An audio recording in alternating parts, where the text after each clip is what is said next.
Morning, gang. Merry Christmas, everyone. Hope family's coming over today.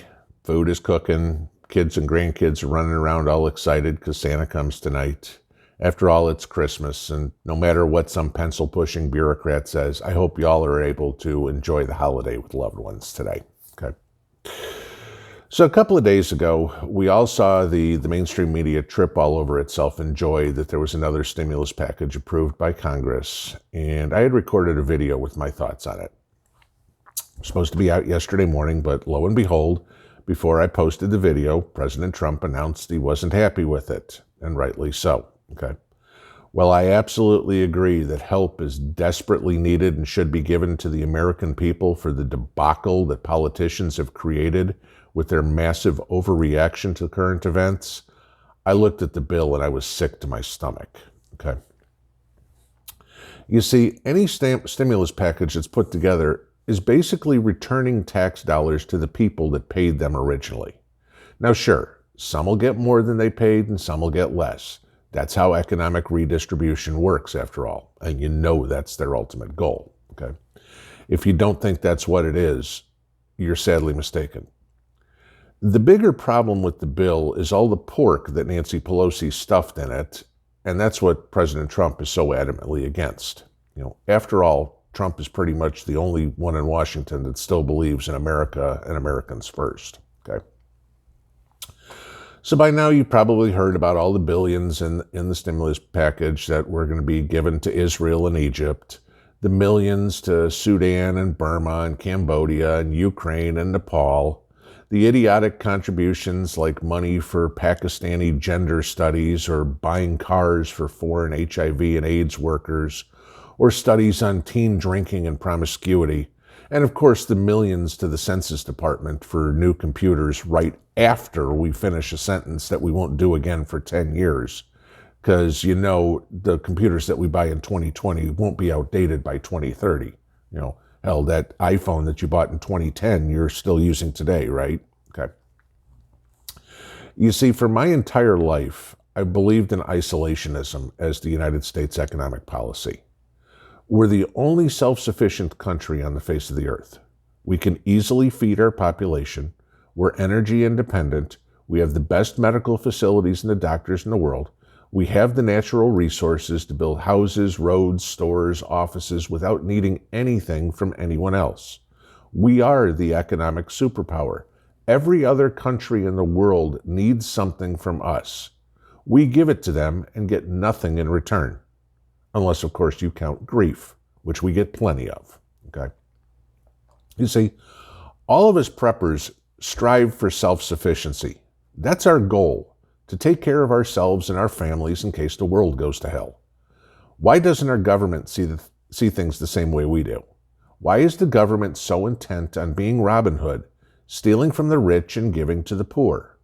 Why have they stolen so much from the rich, us, that we are now becoming poor? Why is it so important to give our tax money to other countries when American people are struggling so bad? Tell me, what are they thinking? Okay. People tell me when I speak of this that there are things that we rely on other countries for. And they're correct. I looked it up. Okay. This is it, 20 minerals that we are 100% dependent on from other countries. Okay. They're things like arsenic, asbestos, manganese, and thallium. There's 16 more, but I wasn't going to give you the whole list. Okay. Some are used in medicine, some in rat poison, some in your car brakes, okay, whatever it would be. The thing is, the majority of inventions in the 20th and the 21st centuries in the world have come from the United States, be it in medicine, be it in technology, automotive, flight, you name it, okay? We certainly have the capability to find alternative ways to make your car brakes or to kill vermin in the house, okay? Why do we insist on taking the easy way out at the expense of our own people? All right? It's easy. Americans have become addicted to cheap goods from China. The problem is, those goods aren't so cheap anymore because China is no longer a third world country, and their people want iPhones and cars and vacations now too. We used to manufacture things in this country. Pots and pans, electronics, appliances, cars, okay? Now we all want cheap stuff. It doesn't cost as much up front, so we can get more. But let me ask you this. Why do I still see 1960s American cars on the road, but I don't see any 1980 Hondas or Toyotas?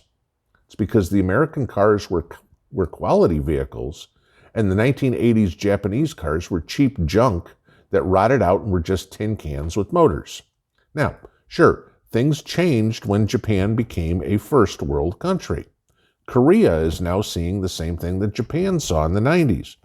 China's right behind them, okay? As Americans, we've become completely reliant on foreign products, not out of necessity, but out of greed, okay? We want more and we want it faster. The hell with quality, we want quantity. Who cares if this circular saw works for only 6 months? I'll just buy another one. They're cheap. That's the thought process. Yet go look in your grandfather's garage. He's still got a craftsman saw that he bought in 1962, and it still works. Of course, the warranty's no good anymore because Sears is gone, being replaced by Walmart selling the latest Chinese knockoff. Okay. You see, we reap what we sow.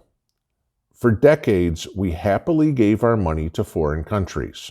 We happily elected people who don't care about America, and now the chickens have come home to roost.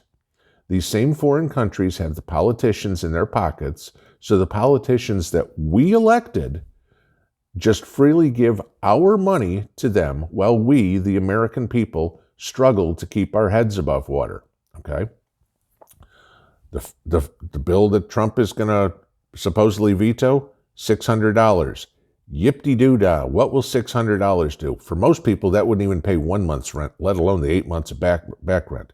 Give them $2,000 like Trump wants? Oh, that's great. That's more than 3 times the money. Still, what's that? Maybe 2 months rent? Good. You're still 6 months in arrears. You're still evicted. Okay. This is what I'm saying. We're shipping money to, what did I say? Ukraine and Burma and Israel and Egypt and everything, while American citizens are going to be out in the streets. Okay. So if and when you get a stimulus check and you go cash it, remember, it's your kids and your grandkids that are going to be paying back that loan. The loan the people we put in power thought that should be given to other countries than back to the people that originally earned it. After all, why the hell help the American people? We're all fat and lazy anyway, right? Keep prepping, guys. Keep striving for self-sufficiency. I hope Santa puts something you can use for your future under your tree, because you're going to need it, okay? Uncertainty is upon us. It's our responsibility to take care of ourselves, because we all know our elected officials are concerned about everybody except us. Merry Christmas, everybody. May God bless us all. Pinball out.